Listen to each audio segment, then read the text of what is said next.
Okay, so in this video what we're going to do is open up a new example scene. So let's go ahead and do that.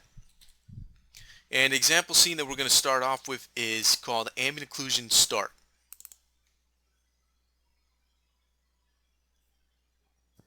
Okay, in this video what we're going to do is talk about ambient occlusion with mental ray and a new feature with ambient occlusion exercise 7. So we're going to go ahead and go over that. If I do a test render right now, you notice all I get is this black render. So let's investigate and see what's going on. If I open up the Explorer, you'll notice that I don't have any lights in this scene. You'll also notice that my ambience is set to 0. And if I go ahead and check my shader here for this object, you'll see I just have the scene material, which is a default fog. So right now, the only material in my scene, if I go ahead and open up the material manager here, see the only material here in my scene right now is the fog scene material. Okay, so it's applied to every object in the scene, and when I render, I get absolutely nothing, just pure darkness. And I have no environment shader either, so the background is just pure black. What we're going to do is we're going to apply ambient occlusion to all these objects and start moving from there. So how can we do that? Well, if I select any object in my scene, because they're all using the same exact shader, and I use the render tree for that, so I just hit 7 on the keyboard, you'll see here's my scene material, and it's using a fog. What I'm going to do is use ambient occlusion in exercise 7, and that can be pretty easy to set up. Just open up the preset manager here, and we're going to go in the illumination category. If you go down over here, you'll see this shader called ambient occlusion. Just drag and drop that into your render tree. Close the preset manager there, and this ambient occlusion shader, or the exercise ambient occlusion shader, is going to go ahead and replace the fog shader. So we're going to take the ambient occlusion shader and plug it into the surface port, the shadow, and photon port. Make sure you hold down shift on your keyboard while you connect those ports. That way you can keep the little menu open. We don't need the fog shader anymore, so we can just delete it. And the exercise ambient occlusion now takes over. So let's do a test render and see what we have. You'll notice everything renders out black again. Why is this happening? But there is a little bit of something happening over here, over by the window over here where the bars are. So what's going on? Well, let's go ahead and zoom out and view our scene here, our dungeon here, from outside, not from inside. And let's do another test render and see what happens. Oh, there we go. Now we have something happening.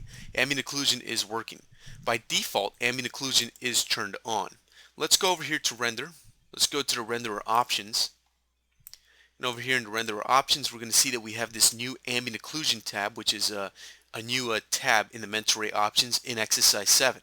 And you notice that by default, ambient occlusion is set to enabled, so it is turned on, and we're set to 256 rays. Okay, so I'm going to keep this menu pinned down so it doesn't go anywhere on me. And I'm also going to go ahead and open up the PPG for the ambient occlusion shader itself and pin that down as well. And I'm going to close the render tree now because I no longer need it open. Okay, so let's investigate. Let's see what in the world is going on here and why things are working the way that they are. How come ambient occlusion is visible when I render from outside the room, and when I render from inside the room, ambient occlusion is, well, basically not there. It's just pure dark. The only thing I can see is outside this little window here with the iron bars. So what's happening? Why is that happening in our scene? The reason it's happening is because by default, the exercise ambient occlusion shader has the maximum distance parameter right here set to 0. When it's set to 0, it basically turns the maximum distance off. It's like an on and off switch. 0 turns it off, and anything above 0 turns it on. So if I had this set to 0.1, it would turn the feature on. So by default it's set to 0, which means that the maximum distance is turned off. This means that ambient occlusion rays are sampled pretty much forever and ever and ever for an unlimited amount of distance in your scene, which can be a good thing or a bad thing.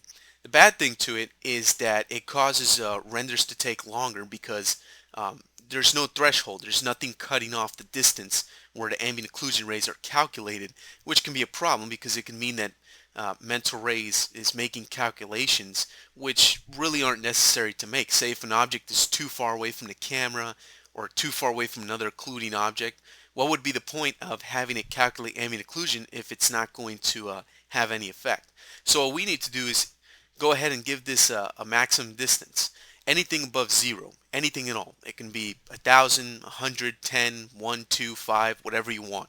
So what I'm going to do is just grab the slider here and just max it out, which the maximum for the slider is 10. Of course, you can go higher than that. Just go ahead and type in a higher number, like say if you wanted to type in 652 for some reason, you can go ahead and do that. So let me go ahead and do a preview render, and now we can see that we have something interesting. Now the ambient occlusion is happening in our scene, which is good. Now, the more that I lower this maximum distance number, the tighter the ambient occlusion is going to get. So what do I mean by the tighter the ambient occlusion is going to get? Well, let me show you. Let's first do one render with a maximum distance of 10. And we're going to lock that one down so we can save it and compare and contrast with another render. Now let's take the maximum distance and put it to 1, which is a very small amount. And let's do another test render and you see what we have. Okay, so what's going on here? The image on the left over here has a maximum distance of 10. The image on the right, however, has a maximum distance of only 1. You can see that the one with the longer distance gets a nicer, softer, better looking ambient occlusion effect, while the image on the right with a shorter distance of only 1 gets a tighter and sort of a more biased ambient occlusion effect here, where only the areas that are almost directly making contact with each other, like say the floor and the side of the water tank, or the floor and the sides of this wall or the ceiling, these corners, these edges of the room, anywhere where there's two objects extremely close to each other, you'll get a lot of ambient occlusion. And then immediately away from those objects, suddenly you won't get any ambient occlusion, it just turns pure white. In most cases, this won't work out too well because this looks pretty unrealistic and doesn't look very nice, doesn't look very natural. However, the image on the left looks a lot more natural, looks a lot softer, and you get more of this ambient global lighting effect, more of a final gathering type of effect where it's just softer and it blends in nicer. It just looks more natural and looks better on the eyes. Okay? So you may be going for the look that's on the image on the right. I don't know. It really depends on your project. In this case, however, we don't want to go with this look on the right. We want to go with the look more on the image of the left. But we have a little bit of too much darkening here. A lot of the walls have this sort of darker color here, sort of this gray color. So what we can do is change the maximum distance to, let's compromise. Instead of going with 10, we'll go with half of that, which is 5. And we'll do another test render here. Okay, so we get sort of a good blend between the two. Now we get these nice tight corners where the contact shadows are being created, but at the same time we're getting this nice blending where the ambient occlusion effect is spilling on over onto these flat areas just a little bit, not too much, but just a little bit. So I'll close both of these test renders here. Now, the new features that I want to go ahead and focus this video on in exercise 7 is the new ambient occlusion global parameters and the ambient occlusion caching that we have available to us with this latest version of Mental Ray 3.6. So we now have this new tab here in the Mental Ray options that has this option to enable ambient occlusion. So basically, if I go ahead and do a render, you'll notice there is ambient occlusion occurring in our scene. It's being calculated by Mental Ray. If I change this enable parameter and turn it off, you'll notice now that there's absolutely no ambient occlusion in our scene. All we get is white, and that white is coming from the bright color that's set on the ambient occlusion shader. If I take that bright color and change it to say green, you'll notice that the image now turns green. So let me turn that back to white. So essentially, the ambient occlusion shader is affecting our scene, but only the bright color up here is being taken into account. The darker color or the spread, the maximum distance, all the things that make the ambient occlusion effect work the way it's supposed to are not working because we turned this off. So let's turn it back on and we'll see the ambient occlusion effect comes back to us. Okay. Then we have this parameter here that says raise, and right now by default I actually have it set to 256. That's actually the Mental Ray default, and exercise 7 the default is actually about 250. Okay. But this right now is overkill. This is a lot of rays. We don't really need that many rays. But you'll also notice that our render here is coming out with a lot of sort of this artifacting here, these little splotchy dots and things. That's happening because Mental Ray is actually not using 256 rays. Instead, it's using 16 rays over here, 16 samples from the ambient occlusion shader. So why is it choosing to use 16 samples, which are selected here in the parameter under the ambient occlusion shader, and it's not using the raise parameter in the global ambient occlusion parameters in the mental ray options? Why is it doing that? The reason it's doing that is because there's a little trick to this, and the trick is that the ambient occlusion shader always takes priority over the global ambient occlusion settings in the mental ray options. I know it sounds kind of backwards and kind of silly. Common sense would tell you that the global parameters would take priority over any shader, but that's not the way it works. It's actually the opposite. The shader takes priority over the global raise parameter over here in the mental ray options. So this is how this works. If the number of samples is set to 0, then the raise parameter in the ambient occlusion global properties takes over. So setting the number of samples in the shader to 0 basically turns this number of samples parameter in the shader off. And that means that now the raise parameter in the global ambient occlusion settings takes over. So now you'll see we get this nicer, cleaner render. That's because now mental ray is rendering the ambient occlusion effect with 256 rays as opposed to only 16. And one thing to notice is that the lower the number of rays or the lower the number of samples, these two are basically the same parameter. Even though this one's called samples and this one's called rays, they're essentially the same thing. So I'm just going to go ahead and call it rays from now on because I think that word sounds a lot cooler than samples. Okay? So basically, the less rays that you have, the lower quality the ambient occlusion effect is going to be. If I take this rays parameter now and reduce it to 16, you'll notice that we get the same exact render that we got when we had the number of samples turned to 16 in the ambient occlusion shader parameters. Okay, and you also notice that our quality dropped significantly. It's really bad now. You see a lot of artifacting in that ambient occlusion, which of course is not what we want for a final render. So what we would need to do is increase the raise parameter back to something like 256, and we'll get ourselves a pretty nice ambient occlusion effect. You also notice that the ambient occlusion effect is taking longer to render, and that's of course because we increased the raise to 256. Okay, so now that we saw how those two parameters work, the ambient occlusion enable and the raise parameter works, let's have a look at caching. Caching is a brand new feature with ambient occlusion in exercise 7. So by default, it's actually turned off. Let's go ahead and turn it on. And you'll see that the preview render here automatically starts to update. You're going to notice some very unique behavior. You notice down here it says creating ambient occlusion points, and it keeps rendering over and over again. It does several passes, and then it renders the final image. You also notice that the ambient occlusion effect looks pretty bad. It's not as dark as before, and also if you look very carefully, you'll notice that there is artifacting happening in our scene. And you know what I'm going to do? Just so that things look a little bit better for you and you can understand what's happening closer, because it's probably really difficult to see in the video. So what I'm going to do, let me close that. I'm going to go ahead and go to render. Let me go to pass options, and I'm going to go ahead and increase the size of the render to 800. So I'm doubling the size of the render there. So now when I do render previews, they're much larger, and you should now be able to see much clearer what it is that I'm pointing out to you when I talk about artifacting or anything like that. So you notice here again, it's creating the ambient occlusion points, and that takes a little while for it to do. So why is it taking so long to do this? Well, the reason is that the default settings that are set up here are too high. These default settings are not very good.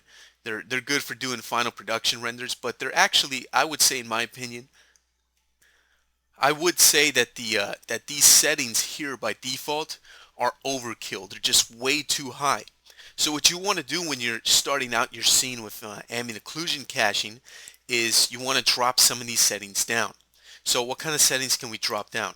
Let's go ahead and lock this render preview, and just so you can see very quickly, you can see that there is artifacting where the ambient occlusion effect is occurring. If you look very carefully, you'll notice that there is some artifacting. It's not looking very good. Okay, let me just move this maybe down here so I can have better access to my render options right here. Okay, when you're starting off, start off with a small number of rays. A good number to start off with, a good starting point might be something like 16, just so that you get get this ambient occlusion effect rendering pretty quick. Now, we have ourselves a density and a points parameter. So there really aren't a lot of parameters to fiddle around with this new ambient occlusion caching. You really only have three parameters. One to turn it on or off, and another two for controlling the quality, which is density and points. These two parameters will help to control the quality of the ambient occlusion as well as the speed at which you render. Okay? So the two main parameters that are going to control the speed, and you saw that when I rendered out with ambient occlusion caching, down here it started to calculate some ambient occlusion passes, and it did one, and then it did another, and another, and another, and it did a few before it actually got to doing the final image. Okay?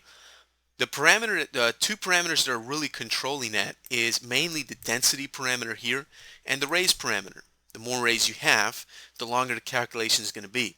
The more density you have, the more calculations Mental Ray has to create before rendering out the final image. Okay, so that's very important to understand. Also, the points parameter is a little bit high by default, so I'm going to knock that down to about 32. And the points parameter, what that does, it takes different ambient occlusion points and basically interpolates them.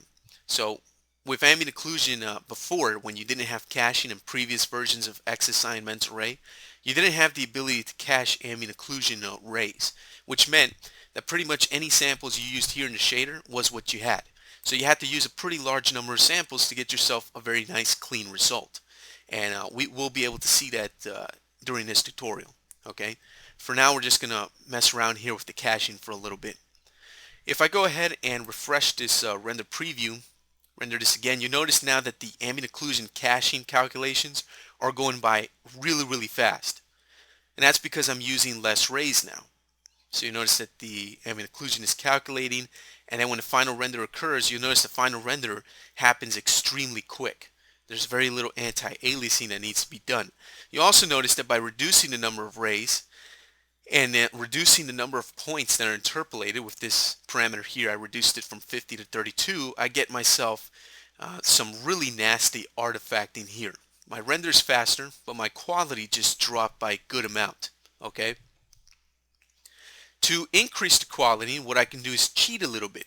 I can increase the point interpolation here. So let's do that. Let's increase it to 64. And let's do another render. I'm not going to refresh the current render window so that I can compare the two when this finishes rendering.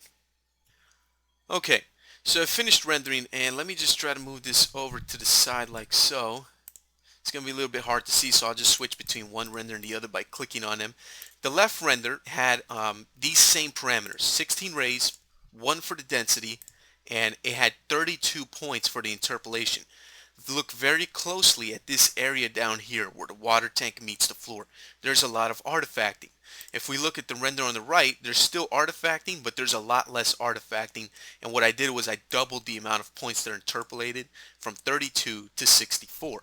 So now I get much less of that artifacting. That's because the ambient occlusion caching is basically smoothing the effect out, very similar to the way that final gathering works, only for ambient occlusion in this case. Okay. Now at this point, I don't want to keep increasing the number of points that are interpolated because I could increase this to say 128 and get a little bit more smoothness. But at this point, we're not going to get a much better render. So what we need to do is change the density parameter. The density parameter is going to make a huge difference in terms of quality. You would think that the raise parameter would do that, and it would, but the density parameter allows us to do that without increasing the number of rays too much. So let's do that. Let's increase the density. And the way this density parameter works is in terms of density per pixel. So it's dependent on the size of your render, which right now is 800 by 540, as we can see. So the less density you have, the less density of rays there'll be per pixel, and you'll get a much faster render. Of course, the quality is going to drop by a lot. So if I take this density and I knock it down to something like 0.1, now it's going to go ahead and render again. You'll also notice that the render is much faster when you reduce the density. The density parameter is very much responsible for the amount of render time it takes to create this image. So keep that in mind. Density controls quality and speed. It's very sensitive for those two aspects of your render. Okay, so my density is now 0.1, which is very low, which gives me a very low quality render. As you can see here, I have lots and lots of artifacting. But if I increase that density to say past the default was 1, I'm doubling it to 2. Now we're going to see a pretty good difference. We'll also notice a difference in render time. Right now the ambient occlusion calculation for caching is taking a lot longer than it was when I had it set to 0.1. So we'll just let it do its passes or whatnot. And it's done. Here we go, it's rendering now. Now you'll see we have a much nicer, much smoother result. There's still very little bit of artifacting here. At this point, we could continue to increase the density and it will continue to improve the quality. However, we may want to start increasing the rays at this point. So let's go ahead and double the rays to 32. And let it render here. Of course, increasing the amount of rays is going to also increase the amount of render time. But at the same time, the benefit is that the quality of the ambient occlusion is going to be much improved.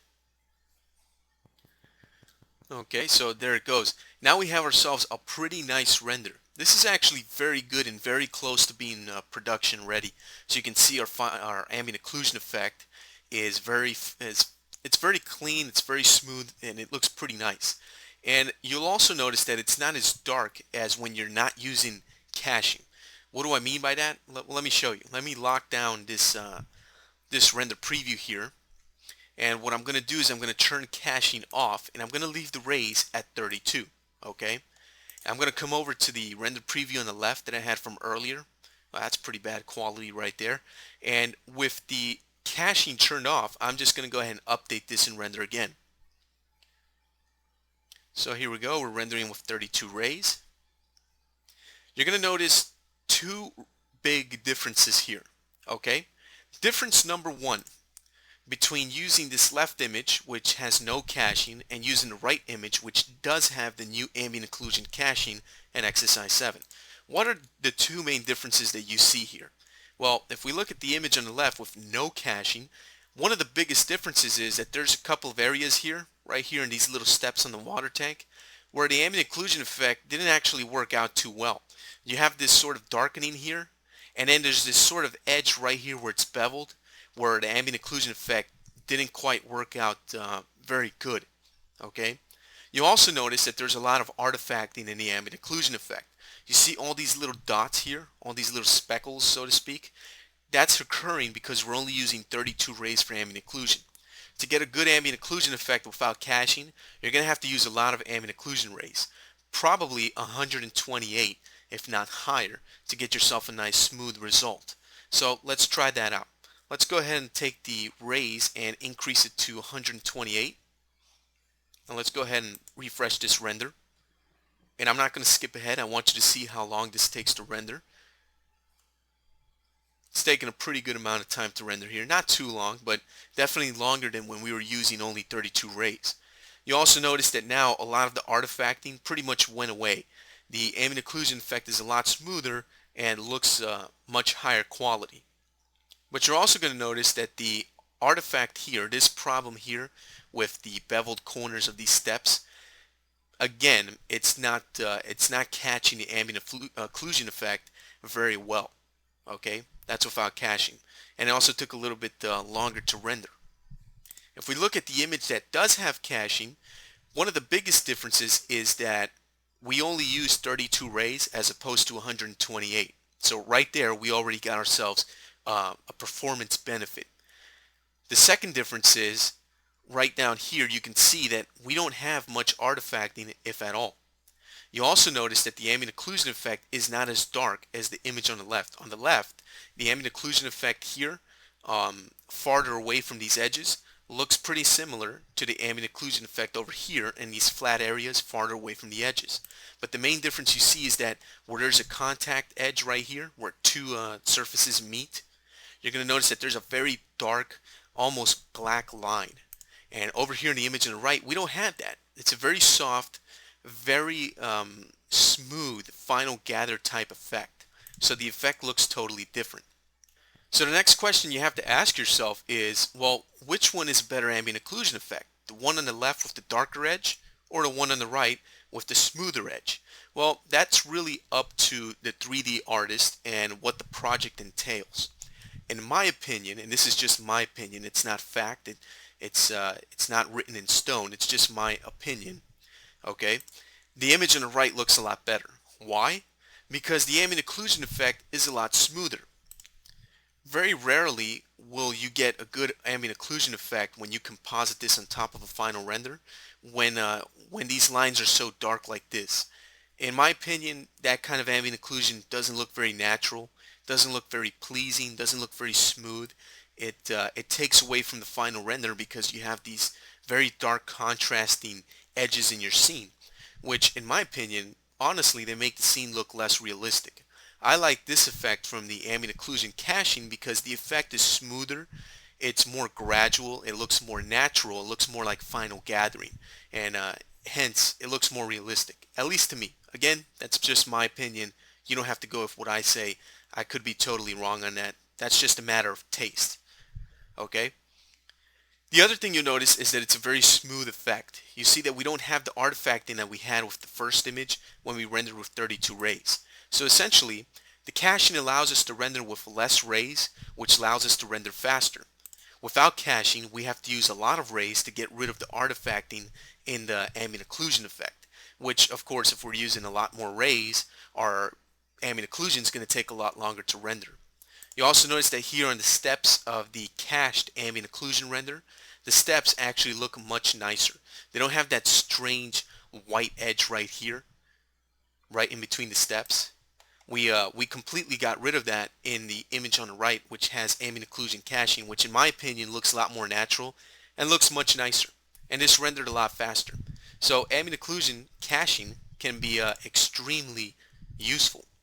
Okay, so again, we enable it and we set the density up to something pretty high, not too high, because the higher you go, the longer the render is going to take, although the quality is going to look pretty good. Okay, in terms of the points, make sure you give it a good amount of point interpolation.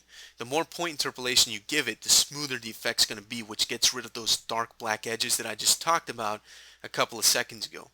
The less points you use, the less interpolation there's going to be. So you're going to have more artifacting. So it's a good thing to give it a good amount of interpolation. The default in exercise 7 is 50. I like to stick to 64. Okay, and the number of rays controls the quality as well as the render time as well. Try to use as less rays at the beginning as possible, and then increase the amount of rays and the density in small increments until you get a render that looks pretty good. Okay, so I'll go ahead and place that back at say 32. Now density of course is very important because that's going to go ahead and increase the render time, although it is going to make the ambient occlusion effect look better. Now there's one question that a lot of people new to the latest version of Mental Ray are asking on different forums and things, and one of those questions is, well, if ambient occlusion caching works similar to Final Gather in the sense that it collects the ambient occlusion points, then it tries to interpolate them based on the camera view, does that mean that there's going to be flickering when I do an animation using ambient occlusion caching? The answer is yes, you will get flickering. If you go ahead and do an animated sequence and use ambient occlusion caching, you are going to get flickering. So that's one of the biggest downsides, probably the only downside to ambient occlusion caching. So how can you render with ambient occlusion caching without getting flickering? You have to make sure that you're using a good number of rays. So don't use something like 32. Just because it looks good in a rendered still like this doesn't exactly mean that it's going to look good in an animation. It might look good for just a rendered still, but when you animate it, you're going to get a lot of flickering. So to reduce the flickering, make sure you increase the density amount. And now each scene is different. Some scenes will get more flickering than others. Here's one thing to make a note of, something that you're not going to find in the help files. When you're working in production, okay, the more detailed small objects are in your scene, the more density and the more rays you're going to have to use with ambient occlusion caching to get rid of flickering. Alright? If you use less density and less rays, you're going to get more flickering. If you use more density and more rays, you'll get less and less flickering until you completely eliminate flickering altogether. So, in this particular scene that I have here, you have to use a density of about 4, okay? And you have to use a number of rays of at least 64, if not 128.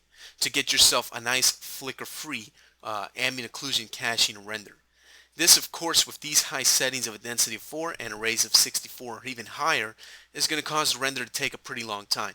So that's one thing to make note of. So just keep aware of that you will get flickering when doing animations using ambient occlusion caching. Okay? Okay, so just to recap what we went over in this video with the new ambient occlusion caching, just going to quickly point out the benefits and the drawbacks to using ambient occlusion caching, because nothing in life is perfect, so there's always going to be a good side and a downside to anything in life. Okay, now ambient occlusion by itself without caching is pretty good for doing animation. You won't get flickering. However, it takes a pretty long time to render. Ambient occlusion with caching can render very fast for doing stills. Very, very fast. However, when you're doing animations with ambient occlusion caching, the drawback is that you're going to get flickering. There's no way around that. And the only way to get rid of the flickering is to increase your settings by a really high amount. In the case of this specific scene, because every scene is different, you would need to use about a density of 4, and you would have to use about 128 rays. 64 would be pushing it, but 128 rays will pretty much guarantee you that you're not going to get much flickering, if any, if you did an animated sequence in this specific scene right here, this dungeon scene. So every scene is different. You may have a scene one day that requires maybe a density of 2 and only, I don't know, 32 or 64 rays, which will render a lot faster. If you have a scene that has a lot of high detailed geometric objects, then you're going to have to use a lot more rays and a lot more density. Okay, and that's going to increase your render time by a very high amount. So just keep that in mind. So those are the guidelines that you should go by when you're deciding whether you should use ambient occlusion caching or not.